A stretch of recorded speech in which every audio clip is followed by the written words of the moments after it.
चला गया जंगल में तपस्या करने। और दूसरा जो है वो अपने घर में ही रहा और अपने माता पिता की सेवा करता रहा, घर गृहस्थी करता, अपने परिवार को संभालता रहा। कुछ दिनों के बाद क्या होगा कि वो भी लेकिन साधु संतों से प्रेम करता था, सत्संग में जाता था, लेकिन उसे कोई साधना या समाधि सब का ध्यान नहीं था। वो सीधे अपना कर्म करता था। एक बार की बात है कि कबीर साहब उस गांव में पहुंचे। वहां पर दोनों लड़के थे। उनका जो एक लड़का था वो जंगल में गया था, वो भी आया हुआ था, और ये भी लड़का, दोनों लड़का था। वहां उन्होंने प्रश्न किया तो वो भाई बोला जब तुम्हारा जीवन जो है मोह माया के दलदल में फंसा हुआ है, मैंने घर जन्म से ही विरक्त ले लिया और संसार को त्याग कर जाकर जंगल में तपस्या किया। तो जो गृहस्थ था, जो गृहस्थी में था, वो बोला कि मैं श्रेष्ठ हूँ क्योंकि मैंने माता पिता की सेवा की और घर गृहस्थी को संभाला, और तुमने तो इस सबसे विरक्त होकर केवल परमात्मा के शरण में चले, इसलिए श्रेष्ठ मैं हूँ। लेकिन वो कहा नहीं, मुझे माया मोह छू भी नहीं सका और मैं जंगल में चला गया, तपस्या किया, आत्म साक्षात्कार में लीन रहा, इसलिए मैं श्रेष्ठ हूँ। कबीर साहब ने कहा कि तुम दोनों आपस में झगड़ा नहीं करो, इसका फैसला मैं करूँ।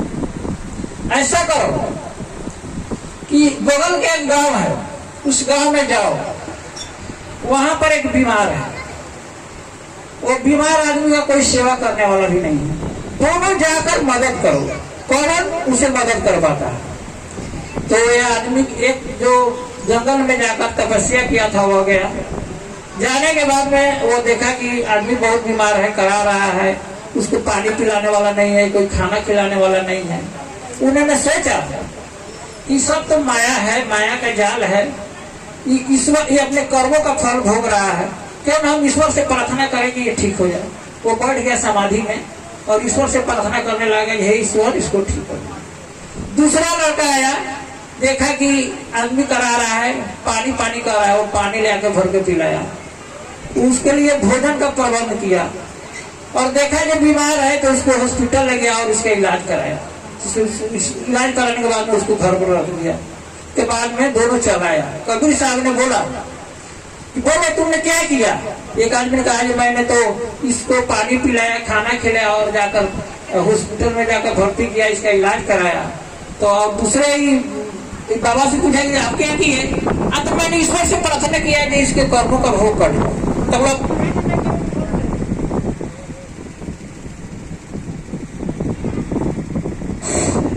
तुम भी निर्णय करो कि इसमें श्रेष्ठ कौन है। सब कोई कहने लगे नहीं, जिन्होंने सेवा किया, जो उसको भोजन कराया, वह श्रेष्ठ है।